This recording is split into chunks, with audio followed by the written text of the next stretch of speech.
What is up, everybody? Welcome to DFS by the Numbers. This is my betting breakdown video for UFC Vegas 52. We have Jessica Andrade going against Amanda Lemos. I need all the wins, yeah. Harder than all that is. You better move, you might get knocked out. Knocked out. You better move, you might get knocked out. Knocked out. You better move, you might get knocked out. Knocked out. And we are back for another betting breakdown video here this week, breaking down a very good card. I don't care what anybody says. If you like violence, this is going to be your card. This is probably one of my favorite cards of the year because we have, I believe, like all but 2 or 3 fights projected to end inside the distance. I think I'm picking all but 2 or 3 fights to end inside the distance. In terms of the name value, it's not there, especially considering we lost Sumadarji Manel Cop, but there's a lot of great fights. I think there's going to be a lot of violence, and this is my biggest betting card of the entire year, and you'll see why. Lots of spots sticking out, maybe too many spots sticking out on a card like this, but I am looking forward to the card. And it should be fun. It should be a lot of fun. So before we get started and break it all down, if you guys can please leave a like on the video, subscribe to the channel, getting really close to that 15K goal. Would be really cool to hit that in the very near future. On top of that, check out Best Bet 1 hour prior to the prelims on the channel. Make sure you are subscribed so not miss out on that. Me, Eric, Wheezy, and Narco Cop will be going live 1 hour prior to the prelims, giving our best bet for each and every fight on the entire card. And again, like a lot of spots do stick out. So I say we get right into it here. We'll start with the very first fight of the night. Dean Barry, Mike Jackson, 2 guys that probably should not be in the UFC, and one of those guys is minus 1,800, and that should tell you everything you need to know. Mike Jackson, not UFC caliber. Mike Jackson has 2 professional MMA fights. One was a loss to Mickey Gall in the first round. The other one was a win that got overturned against CM Punk because I do believe he did pop for marijuana, but he's not fought in a very long time. Dean Barry, the much younger fighter, Dean Barry has finished all his wins under 1.5 rounds. Dean Barry does seem to hit really hard, and this is a fight where the dude's minus 1,800. They're bringing in Mike Jackson for a reason. They want to give Barry a win in the UFC.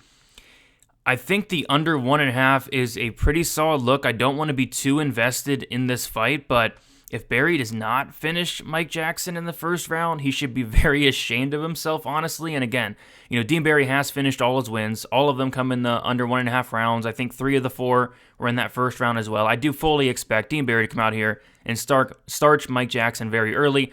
Give me the under 1.5. I have 1 unit on the under 1.5 rounds.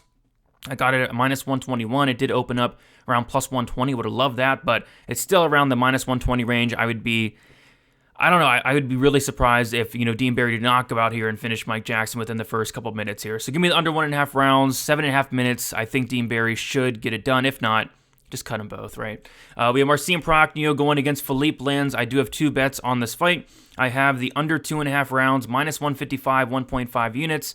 And then I also have Lins to win by KO, half a unit, plus 310. So I am fully expecting violence here. Both these guys, very good finishers. Philippe Lins with an 86% finish rate. Marcin Prachnio with an 80% finish rate. And not only that, they've been finished in 8 of their 10 losses, 8 of those coming by knockout. Lins is coming back down to light heavyweight. He was at heavyweight for the last couple of years, but, he's no stranger to the weight class. He's fought at light heavyweight for the majority of his career. And Marcin Prachnio, I'm just not completely sold on the guy yet. I feel like in this fight, he will be the minute winner, but I still have question marks about his chin. He's getting hurt in every fight. He's been knocked out 4 times, knocked out 3 times in the UFC, 3 of those coming in the first round against guys like Sam Alvey, Mike Rodriguez. Why can't Philippe Lins come out here and knock him out? I think that knockout is, definitely on the table, and they're giving me plus 310. I think somebody gets knocked out in this fight, but that Philippe Lins knockout prop really jumped out to me, so I put half a unit on that. And then the under 2.5 rounds, minus 155, I think that's solid. I think the fight doesn't go to decision, minus 210. I think that line should be a little bit wider. I mean, they're just going to stand and bang until one man falls. Both guys, I question their chins. Both guys have power, finishing ability. I think it's another good finish spot here. So give me the under 2.5 rounds, minus 155. You can actually get that on FanDuel right now. I think it's like minus 147.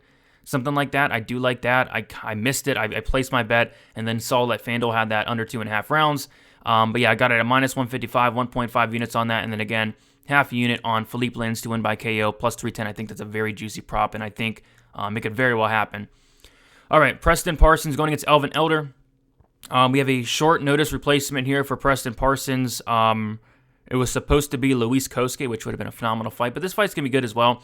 Preston Parsons is going to be the bigger fighter. You have Elder coming in on short notice. Elder was supposed to fight, I think, next week or the week after, so he's not going to be extremely unprepared, but he is going to be extremely undersized. He's going to be at a 2 and a 3 inch height disadvantage. He's coming up a weight class on short notice, couple days notice.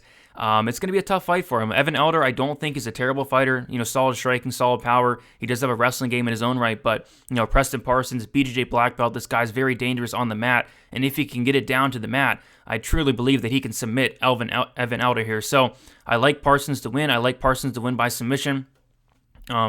In terms of the submission prop, only a couple books have it out right now, but plus 245.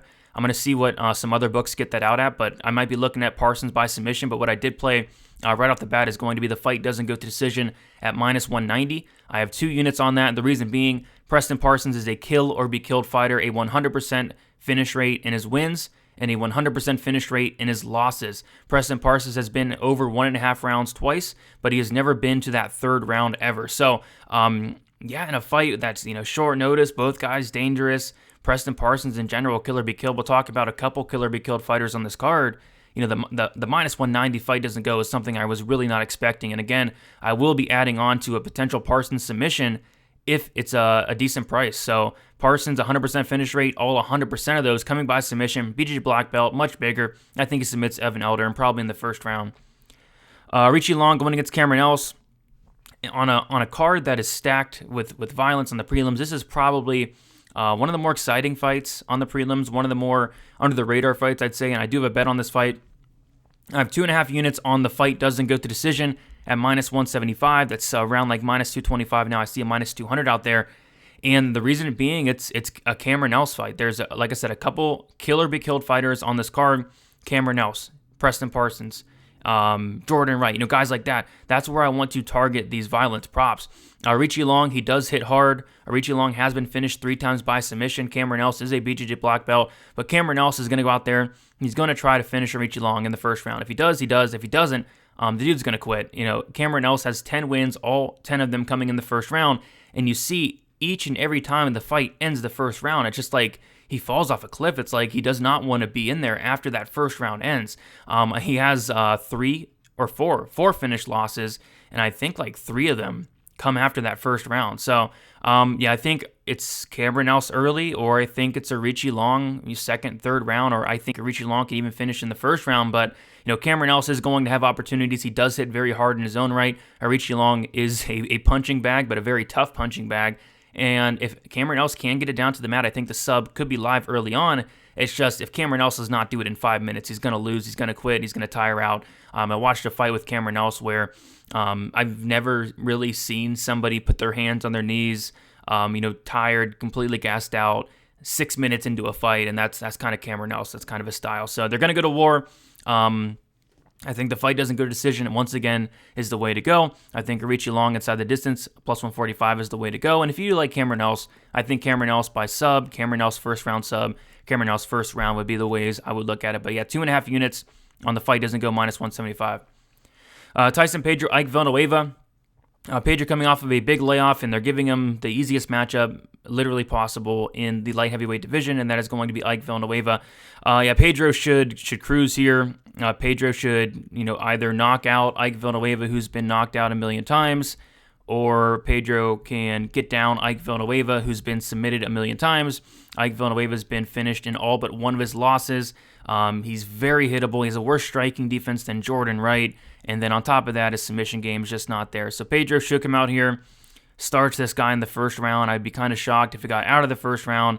And although Pedro has been out of the game for a while, I mean, they're giving him, you can't ask for an easier matchup. So I like Pedro here. You can't really do much with the minus 650 he's at.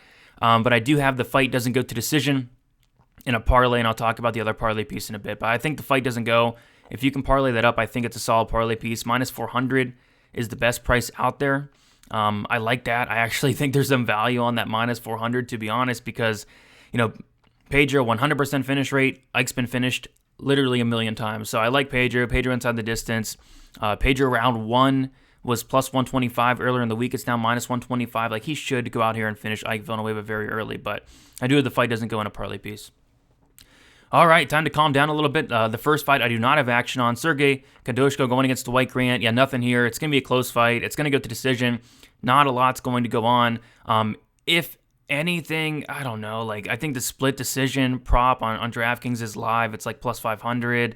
If there is a knockout, it's going to be from Dwight Grant. That's plus 325. Just nothing I really want to invest my money on. So, although I love these prelims, I have a bet on every single fight on the prelims besides one. This is the one bet or one fight I do not have a bet on. So, pass here, but I will pick Dwight Grant to win a very greasy, close decision, landing the harder shots, but it's a close fight. Marc-Andre Barrio going against Jordan Wright. And this is the fight I have the most action on the entire card. So, I have 3 bets on this fight. And, yeah, again, this is a Jordan Wright fight. I'm kind of wondering if the odds makers have ever watched Jordan Wright fight, because this guy literally goes out there, he tries to finish within the first 60 seconds. If he does, he does. If he doesn't, he gets finished himself. This guy hates pressure. What is Marc-Andre Barrio going to do? He's going to pressure. Jordan Wright, a 37 or 38% striking defense. Jordan Wright, no chin. And Marc-Andre Barrio is a solid finisher. He has 9 knockout wins. It would be 10, but he got one overturned against Oscar Pajota. Like I said, Barrio is going to pressure Wright. He's going to make him feel uncomfortable. He's going to push him against the cage, and he's going to probably knock him out in the first round. I think this fight does end in the first round one way or another, whether it is Jordan Wright going out there and finishing Barrio, who did get knocked out in the first round in his last fight. So I think that is definitely on the table. That's how Jordan Wright wins. But if he does not, I think Barrio knocks him out in his own right. So I think the fight doesn't go to decision. I just think the line's off. I think the line's way off, and I kind of jumped the gun. I got it earlier in the week at minus 210, and I have 2.5 units on that. It actually got better as the week got on, and then just recently, money's been pouring in on the fight, doesn't go to decision, which makes a lot of sense. Like, again, this is a Jordan Wright fight. So I have 2.5 units on the fight, doesn't go, minus 210. I put a unit on the fight, ends in KO, minus 115. I think that line's crazy. It's currently minus 125. I still think there's some value there. Barrio, no submissions on his record, and Jordan Wright's only submitted like Alaska FC guys. And then I do have a quarter unit sprinkle on Jordan Wright to win by KO in round 1 at plus 800. That's literally how he wins. I don't see him winning any other way than that. And it could happen. Like, Barrio just got knocked out in 16 seconds 2 months ago, coming back way too early, coming in on short notice. Jordan Wright is very dangerous offensively. It's just defensively, he's not all that there. So, again, fight doesn't go. Fight ends in KO. Jordan Wright, round 1 KO. Let's do it. Most action on this fight on the entire card. I think violence here is a very good look in a Jordan Wright fight. And if you're betting violence in every Jordan Wright fight, you're going to make a ton of money, and that's what I've been doing. I think I've had violence in every single Jordan Wright fight. And it's just because of the way the guy fights. The guy's never been over 1.5 rounds in a 15-fight sample. A 15-fight sample. So I think the under 1.5, the fight doesn't go. The fight ends in KO. All that stuff is very, very viable here. All right. We have Charles Jourdain going against Lando Vannata.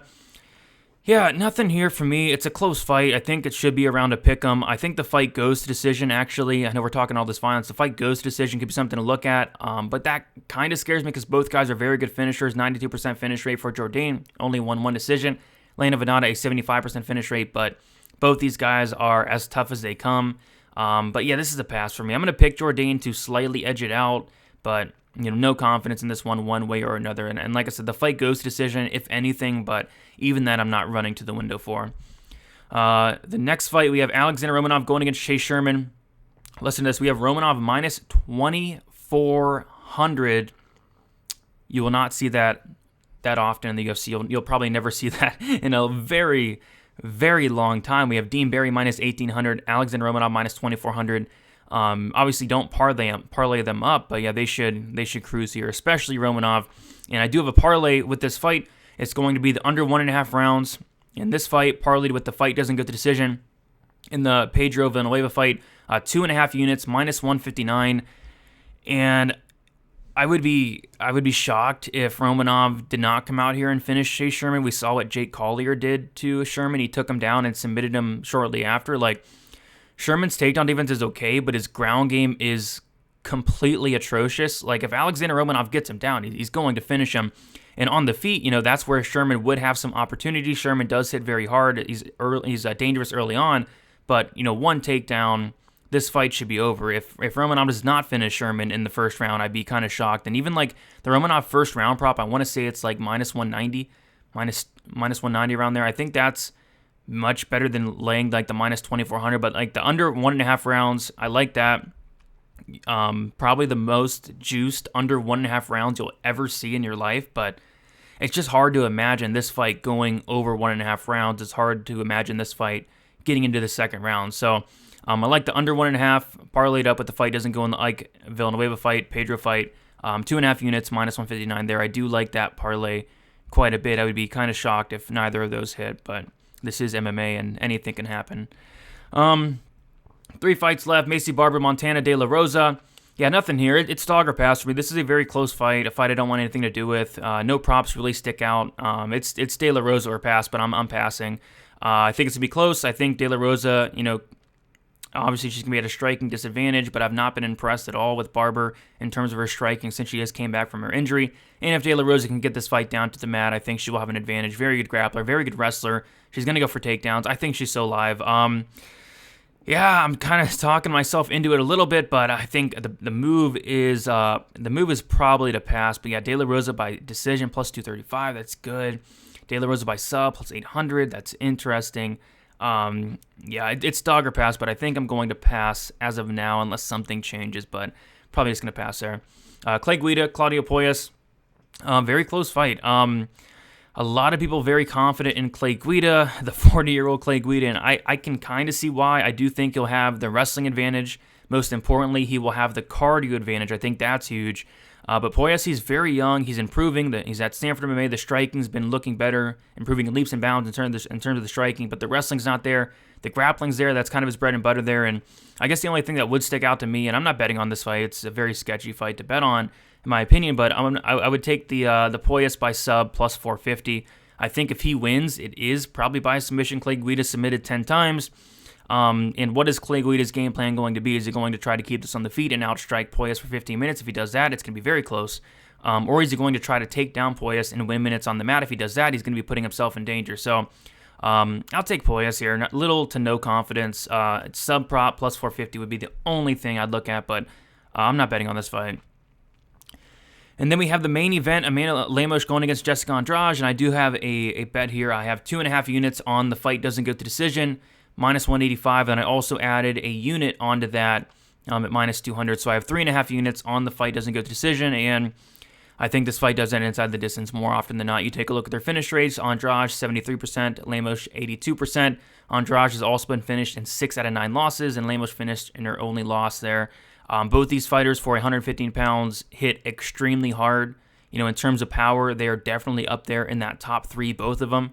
You do not see power at 115 pounds this often, and the way these fighters hit and the way these fighters fight. Like Andrade is going to pressure forward. She's kind of hittable. Lemos is going to throw very, very hard shots early on. I think it's a solid spot for Andrade. She's fought the much better competition. It's not even close. When she loses to great fighters. But, Lemos is going to be very dangerous early on there. But as the fight goes on, I think Andrade is going to kind of take over, pressure, break Lemos, mix in takedowns, and eventually finish her in that second or third round. But I think Andrade can even finish her in that first round. I think somebody does get finished. I think somebody does get finished early. I think the fight doesn't go. We're getting a great price on because this is a strawweight fight.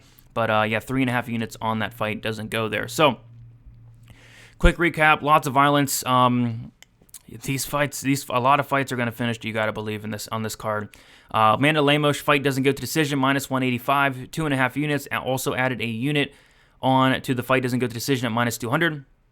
Jordan Wright, Marc-Andre Barrio fight doesn't go to decision, 2.5 units, minus 210.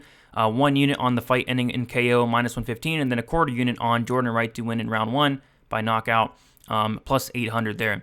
Arichi Long, Cameron Nels fight doesn't go to decision, 2.5 units, minus 175. My parlay, and you guys know I hate parlays, but I think this one's pretty solid. We have the under 1.5 rounds with Sherman, Romanov, minus 300, parlayed with Pedro, Villanueva. Fight doesn't go to decision, minus 450 for a grand total of 2.5 units, minus 159. Other than that, Tyson, Pedro, Ike, Villanueva. Oh, I forgot to add this. So, for Pedro, they had on BetOnline, the Pedro knockout was plus 200. Everywhere else, it was like minus 115. So I bet that a half a unit on the Pedro knockout plus 200. And then I also put a half a unit on Pedro to win by submission at plus 180. So it's basically the same as just playing the Pedro inside the distance at a much better line. But I don't think that line is out there on BetOnline anymore. I'm not sure, but that's what I did for that. But Pedro inside the distances, I think, is the move there. Other than that, Marcin Prochnio, Philippe Lins under 2.5 rounds, minus 155, 1.5 units. Lins wins by KO, plus 310, half a unit. Dean Barry, Mike Jackson under 1.5 rounds, 1 unit, minus 121. And Preston Parsons, Evan Elder, 2 units, minus 190, tons of violence. I like this card. I like this card a lot. I like my bets. I like some violence. Best of luck, everybody. Let's make some money. We'll talk to you very soon. Tune into the live stream 1 hour prior to the prelims. Me, Narco Cop, Eric, and Uncle Weezy going to be giving our best bet. Leave a like, subscribe, all the good stuff. Good luck for UFC Vegas 52. Let us make some money. See you.